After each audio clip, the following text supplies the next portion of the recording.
안녕하세요. 조현승입니다. 네, 이번에 소개해드릴 책은 죽은 경제학자의 살아있는 아이디어라는 책입니다. 이 책의 저자는 토드 버크홀스인데 이 사람은 기업가이자 현재 경제 관련 서적의 아주 저술가로서 활발하게 활동을 하고 있습니다. 과거에는 조지 H.W. 부시 대통령, 그러니까 아버지 부시죠. 그 아버지 부시 시절에 행정부의 경제 담당 비서관을 지냈었고, 그리고 타이거 펀드라는 아주 세계적인 헤지 펀드죠. 이 타이거 펀드의 회장을 여기만 봐도 있습니다. 현재는 매스 에로우라는 그 교육용 소프트웨어가 있는데 이 소프트웨어를 개발한 소프트웨어 회사를 운영하고 있고 저술 활동도 다양하게 이어가고 있습니다. 네, 이 책에서는 처음 시작을 경제학을 비판하는 문필가들의 조롱으로 하고 있습니다. 저자는 이러한 조소에 대해 경제학이 얼마나 어렵고 복잡한 주제를 다루고 있는지에 대해 설명을 하면서 경제학의 필요성을 강조하고 있습니다. 그리고 경제학에서 가장 중요하다고 생각되는 주요 인물과 학파에 대해 설명을 합니다. 그들의 사상이 출현하게 된 시대적 배경, 핵심 이론, 후대에 미친 영향과 평가를 가급적이면 전문적인 용어를 사용하지 않고 일상적인 언어로 알기 쉽게 풀어서 정리를 하고 있습니다. 이 책에서는 아담 스미스를 시작으로 토마스 멀서스, 데이비드 리카르도, 존 스튜어트 밀, 칼 마르크스, 알프레드 마샬, 제도학파, 그리고 존 메이너드 케인스, 통화론자, 공공선택학파, 합리적 기대학파 등 위대한 고전 경제학자들의 이론을 간략하게 설명하고 있습니다. 네, 이제 책의 본문으로 들어가 보겠습니다. 저자는 경제학이 어려운 이유에 대해 다음과 같이 설명하고 있습니다. 신장 수술을 집도하는 외과 의사를 상상해보자. 엑스레이 결과 그 의사는 신장의 위치가 결장으로부터 2.5cm 아래쯤에 위치한다는 것을 파악하였다. 그러나 의사가 막 절개를 시작한 순간 신장이 슬그머니 위치를 바꾸어 버렸다고 상상해보라. 경제학의 고충이 바로 여기에 있다. 경제학자가 갖가지 원인들을 분리시킨 후 그 영향력들을 평가를 시도할 때면 이미 그 영향력들은 변해 있다. 인간관계나 사회기관들은 변천함에 따라 경제학의 탐구의 대상 그 자체도 모습을 바꾸어 버리는 것이다. 사실 이 부분이 굉장히 어렵습니다. 그러니까 고정되어 있는 것을 연구하는 것이 아니라 늘 변화하는 관계 속에서 경제학의 이론을 적용을 하고 그 변수들이 어떻게 변화하는지를 파악을 해야 되기 때문에 이러한 점이 경제학의 가장 어려운 점이라고 할 수 있죠. 그 다음에 이 저자는 경제학자들이 상황을 정확히 파악하고 올바른 정책을 추진하려고 해도 그것이 쉽지 않은 이유에 대해서 또 다음과 같이 설명을 하고 있습니다. 우리는 까다롭고 복잡한 분석보다 간단하고 시원시원한 정보를 선호한다. 좋은 경제정책은 TV의 15초짜리 캠페인으로 이해시킬 수 없다. 15초는 선동적인 로비스트들이 경제학자들을 짓이겨버리기에는 충분한 시간이지만 어려운 분석 결과를 국민들에게 납득시키기에는 부족한 시간이다. 네, 이게 항상 그렇죠.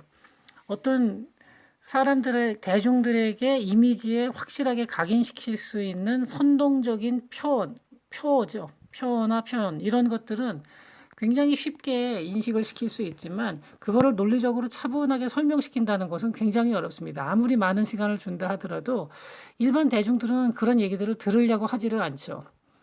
아주 간단하고 명확한 한두 문장에 머릿속에 딱 박힐 수 있는 간단한 말을 좋아하거든요. 경제학자들이 좋은 정책을 만든다 하더라도 생각을 해낸다 하더라도 그것을 현실에서 실행시키기는 굉장히 어려운 거죠.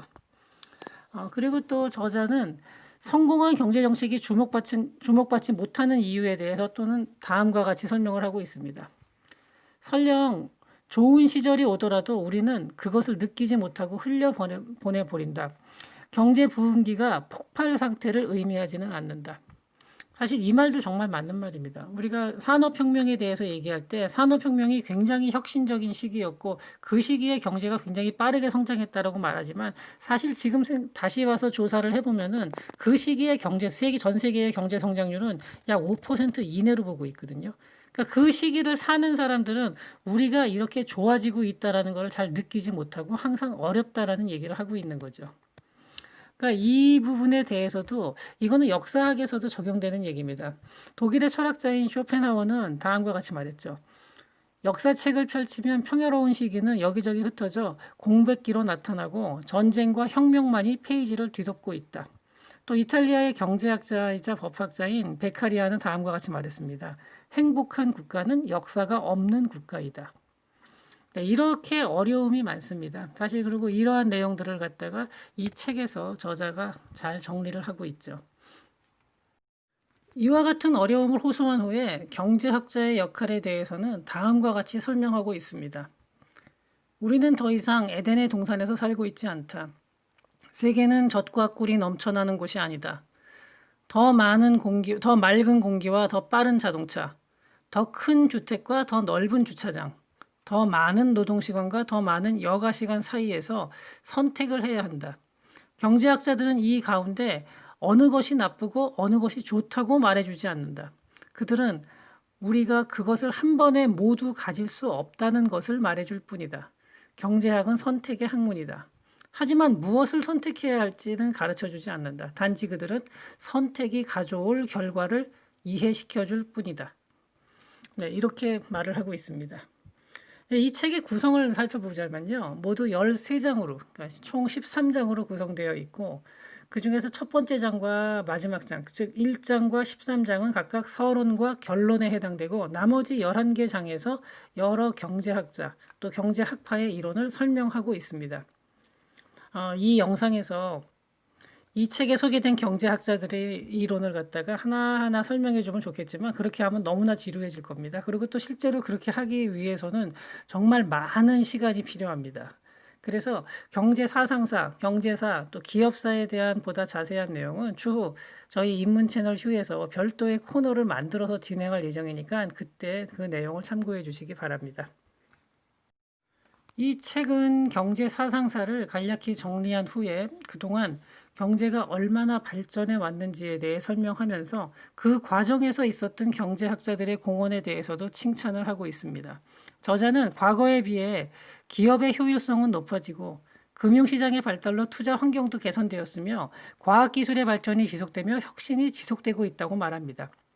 저자는 경제학자들은 앞으로 더 복잡해지는 사회에서 개인과 정부가 어떻게 대응해야 하는지에 관심을 더 집중해야 한다고 당부를 하면서 책을 마무리하고 있습니다. 이 책은 비전공자를 위한 교양 경제 사상사 정도로 읽히면 좋을 것 같습니다. 그러나 전공자들도 경제 사상사를 다시 정리한다는 의미에서 한 번쯤 읽어볼 만한 책입니다.